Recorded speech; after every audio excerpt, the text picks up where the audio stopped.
She managed to open the car door, but Hunter ran up beside her before she could get in. "Hang on," he said, his voice a command. She steeled herself and turned to face him. In harsh daylight, he was still sexy enough to light a fire inside her, but now she saw more. The Hunter she knew was clean-shaven, a meticulous dresser, and concerned about impressions and what others thought of him. The man standing in front of her appeared as worn down and tired as his apartment had looked. Still, she had to finish what she'd started. "Go back inside and forget I ever came by." He placed a hand on the top of the door window.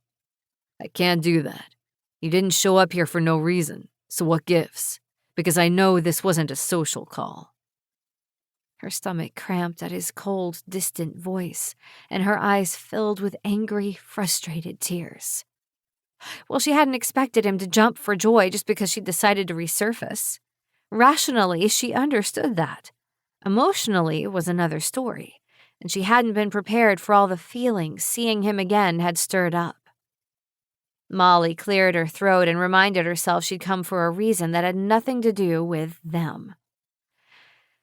"You're right. It wasn't a social call. My father's been arrested for murder and he needs a good lawyer. He needs you." Hunter blinked, obviously surprised. "I see." He paused, then, cool as can be, he said, "I don't have the time right now, but I could recommend a colleague who'd be happy to take the case." Inside, she winced. Outside, she somehow remained composed. 2 seconds ago, she'd been willing to climb into her car, drive away, and find some other solution to her problem. Now she shook her head, desperation making her temples pound. "I don't want someone else. I want the best." She looked into his golden eyes. "I want you." She flushed hot as she realized the double meaning in her words, but refused to take them back. Seeing him again had made her realize she needed him too, whether he liked it or not. Everyone left Hunter, eventually. Molly's betrayal had just hurt the most because he'd taken a risk and opened his heart. Never again. "You'll help her," Ty said right before he bit into his burger. "It's what you do." Lacey nodded. "It's who you are." Hunter slid the bottle across the table, his annoyance and frustration growing. "Neither of you listened to a word I said." Lacey took a sip of her soda from a straw and met his gaze.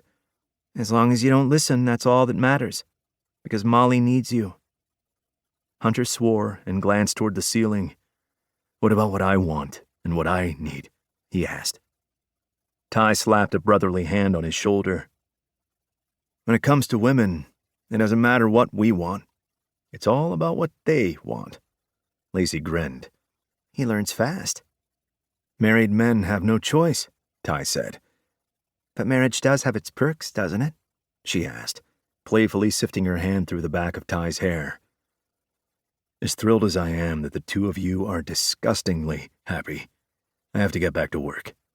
In truth, he was thrilled that his best friends had found the happiness they deserved, but he couldn't stand to be around their marital bliss. He pushed his chair back and rose. "I'm out of here." Lacey frowned. "Don't go running away just because we're hitting a nerve. Stay for dessert." He shook his head. "Can't." "Won't," Ty countered. PDA isn't his thing. He'd rather bring home women who don't mean anything to him and make sure they leave before the sun rises. Lacey winced. "Do you have to be so blunt?" "Did I mention last night's didn't leave before Molly showed up?" Ty asked. Lacey's eyes opened wide.